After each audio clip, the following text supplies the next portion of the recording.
Hello दोस्तों, आपका हमारे YouTube चैनल में आपका स्वागत है। दोस्तों, आज हम पढ़ेंगे नंबर सिस्टम यानी संख्या पद्धति। और आज की इस वीडियो में हम लोग एकदम शुरुआत से नंबर सिस्टम पढ़ना स्टार्ट करेंगे। और दोस्तों, एकदम शुरुआत में हम लोग देखेंगे कि नेचुरल नंबर किसे बोलते हैं, होल नंबर किसे बोलते हैं, कितने प्रकार के होते हैं, ये सब चीज़ें हम लोग देखेंगे। और दोस्तों, अगर आपको वीडियो अच्छी लगे तो चैनल को सब्सक्राइब और वीडियो को लाइक शेयर कमेंट जरूर करिएगा। चलिए दोस्तों, देखते हैं संख्या पद्धति। संख्या पद्धति का मतलब होता है नंबर सिस्टम, मतलब नंबर का सिस्टम कि कैसे क्या नंबर का सिस्टम होता है। तो देखिए, इसमें एक प्राकृतिक संख्या होती है नंबर, जैसे 1 2 3 4 5 6 7 8 9 10 11 अनंत तक। अनंत का चिन्ह लगा है ना, तो अनंत तक जितने भी नंबर होते हैं उनको प्राकृतिक संख्या बोलते हैं, यानी कि ये प्राकृतिक ने दिया है, ये समझिए। फिर आपका आता है दूसरे नंबर में पूर्णांक संख्या। पूर्णांक संख्या होता है होल नंबर, इसको बोलते हैं होल नंबर। तो होल नंबर जिसमें जीरो भी शामिल हो जाए। देखिए, प्राकृतिक संख्या में जीरो आप कहीं नहीं पाएंगे, 1 2 3 4 5 6 इसी तरह बढ़ते अनंत तक जाएगा। लेकिन पूर्णांक संख्या यानी होल नंबर उसको बोलते हैं जिसमें जीरो भी शामिल हो जाती। इसमें देखिए जीरो शामिल है। जीरो शामिल होने का मतलब कि जीरो से स्टार्ट है। 0 1 2 3 4 5 6 7 8 9 10 11 12 इस तरह जो भी है, तो समझ लीजिए कि ये पूर्णांक संख्या होल नंबर हो गई। और एक होता है आपका पूर्णांक संख्या। पूर्णांक संख्या को हम लोग इंग्लिश में बोलते हैं इंटीजर। ये 3 प्रकार के होते हैं। 3 प्रकार के मतलब धन पूर्णांक, ऋण पूर्णांक और ना धनात्मक ना ऋणात्मक। यानी जीरो जो होता है ना वो धनात्मक होता है ना वो ऋणात्मक होता है। चलिए आगे देखते हैं दोस्तों। इसमें अब देखिए, इसके बाद आता है सम संख्या। सम संख्या किसे कहते हैं आप लोग तो जानते होंगे सम संख्या के बारे में कुछ ना कुछ। चलिए हम इसमें बताते हैं। ऐसी प्राकृतिक संख्याएं, प्राकृतिक संख्या यानी कि 1 2 3 4 5 ये सब जो है वो प्राकृतिक है, तो उन्हीं प्राकृतिक में से बोल रहा है। सम संख्या को हम लोग बोलते हैं इवन नंबर। यदि इंग्लिश में कोई बोले तो इसको समझिए कि सम संख्या बोल रहा है। ऐसी प्राकृतिक संख्या जो 2 से कट जाए सम संख्या कहलाती हैं। जैसे 2 से कटने का मतलब कि 2 से भाग लग जाए। जैसे हम 2 में 2 से भाग लगाएंगे तो क्या होगा, 2 1 के 2 यानी कि 2 कट जाएगा। 2 से 4 में भाग लगाएंगे तो भी चला जाएगा, 2 दूनी 4। अगर 6 में 2 से भाग लगाएंगे तो भी चला जाएगा, 2 तिहाई 6। 8 में भाग लगाएंगे तो भी चला जाएगा। अब जैसे 2 4 6 8, फिर 10 आ जाएगा, फिर 12 आ जाएगा, फिर 14 आ जाएगा, फिर 16 आ जाएगा, फिर 18 आ जाएगा, फिर 20 आ जाएगा। इसी तरह डैश डैश डैश जितनी भी होती हैं वो सब सम संख्याएं कहलाती हैं, जो यानी 2 से कट जाएं। चलिए अब इसके बाद देखते हैं पांचवा नंबर। पांचवा नंबर होता है विषम संख्या। विषम संख्या ऐसी प्राकृतिक संख्या, भाई प्राकृतिक संख्या ही तो सब होती हैं 1 2 3 4 5, उन्हीं में से हमको निकालना है कि कौन कौन मतलब सम संख्या है, कौन विषम संख्या है। तो ऐसी प्राकृतिक संख्या जो 2 से ना कटे विषम संख्या कहलाती हैं।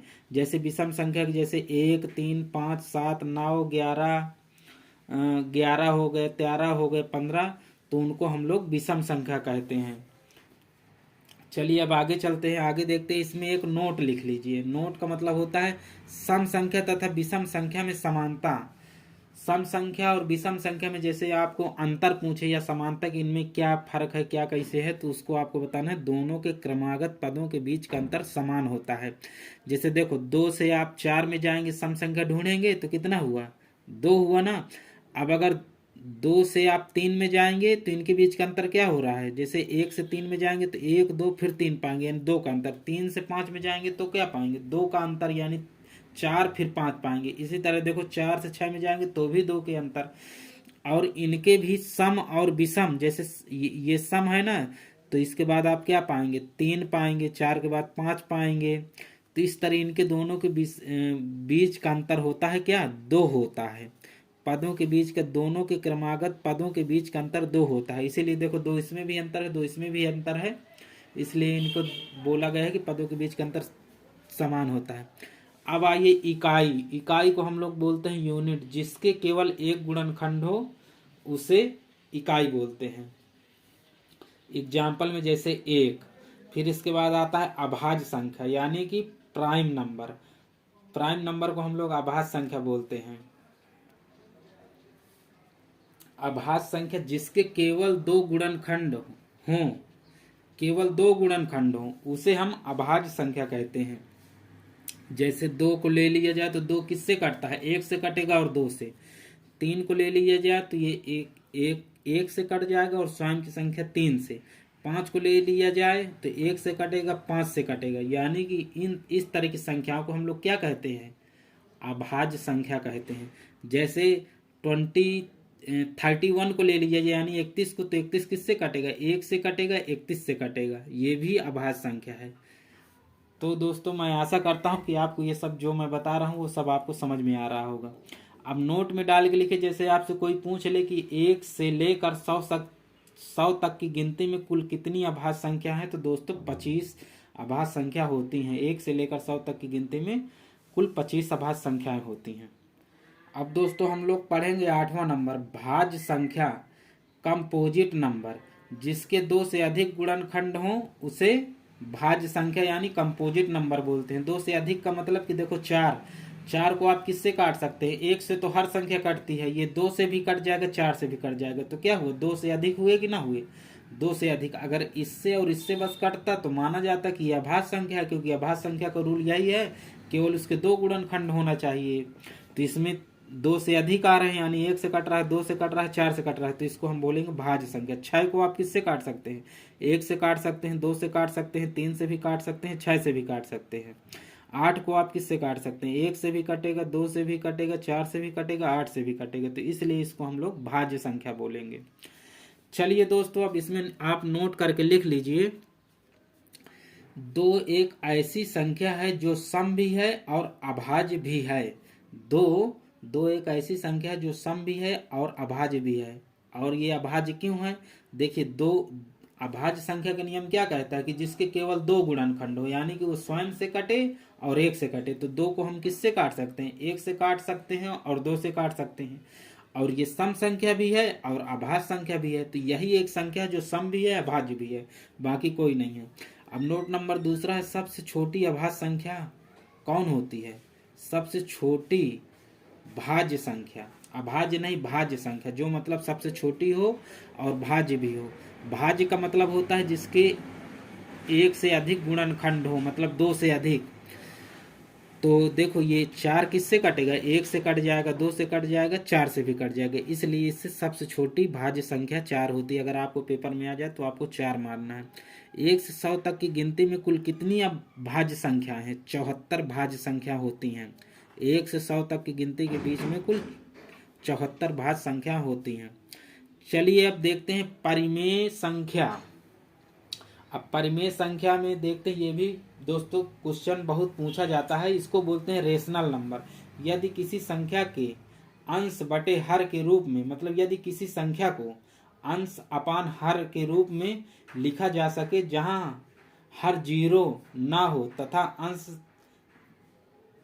अंश हर एक पूर्णांक संख्या हो, रेशनल नंबर कहलाता है। मतलब इसका मतलब समझे कि जो भी संख्या अंश अपान हर के रूप में, यानी कि 1/1, 9/4, 3/2, अंडर रूट, ये और ये सब किस में आती हैं? परिमेय संख्या में आती हैं।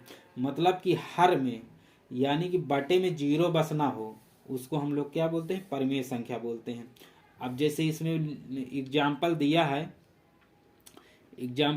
है कि जैसे एग्जाम्पल में दे दिया है कि 1/1, 9/4, 3/2 और ये अंडर रूट दिया है ना, ये भी है 81/36, 22/7। ये सब क्या है? परिमेय संख्या है।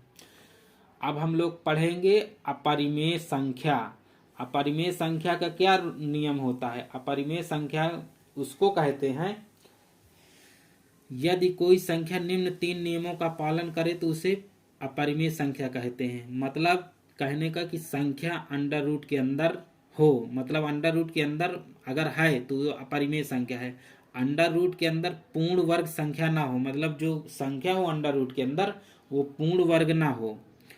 और कहता है अंडर रूट के अंदर माइनस चिन्ह ना हो, तो वह अपरिमेय संख्या कहलाती है। ये 3 नियम उसमें लगना चाहिए। अब देखिए, जैसे ये संख्या दी है अंडर रूट 22, तो क्या कहता है कि संख्या के अंदर मतलब संख्या अंडर रूट के अंदर हो, तो अंडर रूट के अंदर तो है, फिर कह रहा है अंडर रूट के अंदर पूर्ण वर्ग संख्या ना हो, तो ये 22 पूर्ण वर्ग संख्या नहीं है।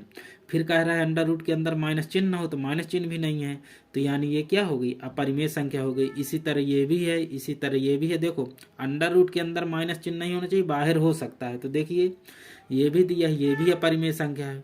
22/7 ये भी पूर्ण वर्ग नहीं है। अब इसको आप निकालेंगे भाग देकर तो पॉइंट में आएगा 7/3। इसीलिए ETC यानी आदि ऐसी संख्याएं होती हैं, मतलब एग्जाम्पल पे। चलिए अब नोट में देख लीजिए आप, जैसे आपको नोट में बोला है कि नोट पाई एक अपरिमेय संख्या है, लेकिन इसका मान 22/7 एक परिमेय संख्या। अगर 22/7 दे दिया जाए, इसका मान पाई का मान होता है 22/7, अगर इसको दे दिया जाए तो ये क्या है, परिमेय संख्या है, लेकिन पाई एक अपरिमेय संख्या है। फिर नोट में दिया है किन्हीं भी दो अपरिमेय संख्याओं के बीच में अनंत परिमेय संख्याएं होती हैं। किन्हीं भी दो अपरिमेय संख्याओं के बीच में अनंत परिमेय संख्या होती हैं। फिर नोट नंबर अगला दिया है किन्हीं भी दो अपरिमेय संख्या के बीच अनंत परिमेय संख्याएं होती हैं। फिर दिया है किन्हीं भी दो अपरिमेय संख्याओं के बीच में उत्पन्न परिमेय संख्या होती हैं।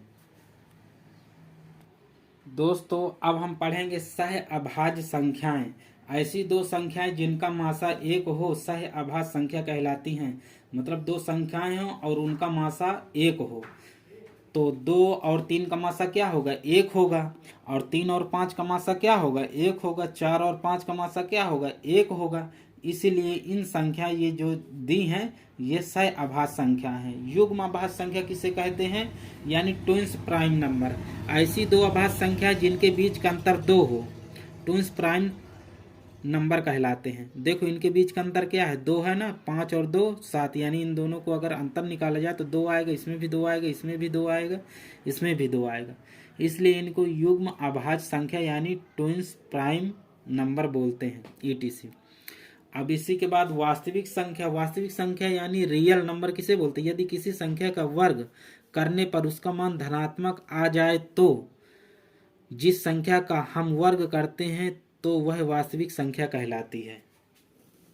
वास्तविक संख्या का मतलब जैसे बोला है कि यदि किसी संख्या का वर्ग करने पर उसका मान धनात्मक आ जाए तो जिस संख्या का हम वर्ग करते हैं तो वह वास्तविक संख्या कहलाती है। यानी कि जैसे एग्जाम्पल में दिया है -1 बराबर, इसका हम लोग वर्ग करेंगे तो क्या आएगी, ये एक धनात्मक संख्या आ गई। वर्ग का मतलब होता है माइनस माइनस का गुणा जब आप करेंगे तो प्लस में बदल जाएगा। अब माइनस लेमडा का इसमें भी करेंगे तो प्लस में आ जाएगा, यानी कि यही होगा। अब इसके बाद देता है कॉम्प्लेक्स नंबर यानी सम्मिश्र संख्या। यदि अंडर रूट के अंदर कोई भी संख्या माइनस में हो तो उस सम्मिश्र संख्या कहते हैं। यदि कोई संख्या a+ib के रूप में लिखा जा सके जहां ab एक वास्तविक संख्या हो तथा i काल्पनिक हो।